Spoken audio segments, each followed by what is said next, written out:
कहानी हजार मर्जों की एक दवा। जब से खोजा काजी बना, उसकी अदालत में इंसाफ की गुहार लगाने वालों का तांता लगा रहने लगा।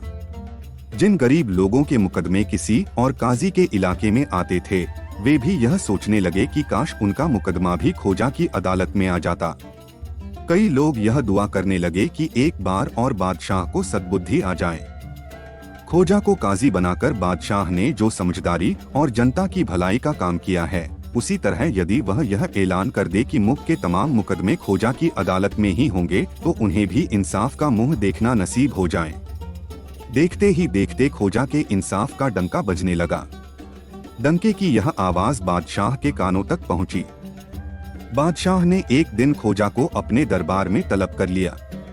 दरअसल बादशाह अपने और तमाम काजियों और अधिकारियों के सामने खोजा से यह जानना चाहता था कि वह ऐसा इंसाफ कैसे करता है, जिसे सुनने के बाद जिसके पक्ष में इंसाफ सुनाया गया वह तो खुश होता ही है, जिसके खिलाफ फैसला सुनाया गया वह भी अपनी फरियाद लेकर किसी और अदालत में पेश नहीं होता। बादशाह चाहता था कि खोजा के इंसाफ का तरीका अन्य काजी भी अपनाएं, जिससे आवाम में बादशाह की और भी वाहवाह हो। खोजा के पहुंचने पर बादशाह बोला, खोजा, हमने सुना है कि तुम्हारे पास काम का बहुत अधिक बोझ है। हम तुम्हारा बोझ कुछ कम करना चाहते हैं। तुम इन दूसरे काजियों को अपना इंसाफ करने का तरीका बताओ ताकि ये भी उस पर अमल कर सके। इससे एक तरफ तुम्हारा काम का बोझ कुछ कम होगा, दूसरी तरफ प्रजा जल्दी से जल्दी और भी खुशहाल हो जाएगी। बादशाह की नेक बातें सुनकर खोजा बोला, जहां तक मेरे इंसाफ करने के तरीके की बात है, मैं दूध का दूध और पानी का पानी करता हूँ।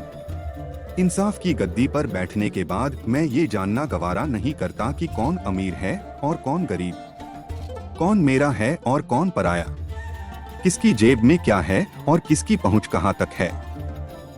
अब रहा सवाल प्रजा को खुशहाल करने का, तो उसका तरीका तो बहुत आसान है। बस जरूरत है नेक नियत की। अगर आप वह तमाम अनाज और पैसा जिसे आपके हुक्म से प्रजा से वसूल किया गया है, जिसमें से कुछ आपके खजाने तक पहुंचा है और कुछ आपके मुलाजिमों के तहखाने में जमा है, जिनसे वसूला गया है, उन मजलूमों को लौटा दें, तो आपकी रियासत मेरे जैसे काजियों के इंसाफ के बिना ही खुशहाल हो जाएगी। अन्य शानदार कहानियों के लिए चैनल को सब्सक्राइब करें। कृपया लाइक करें और कमेंट करें आपको कहानी कैसी लगी।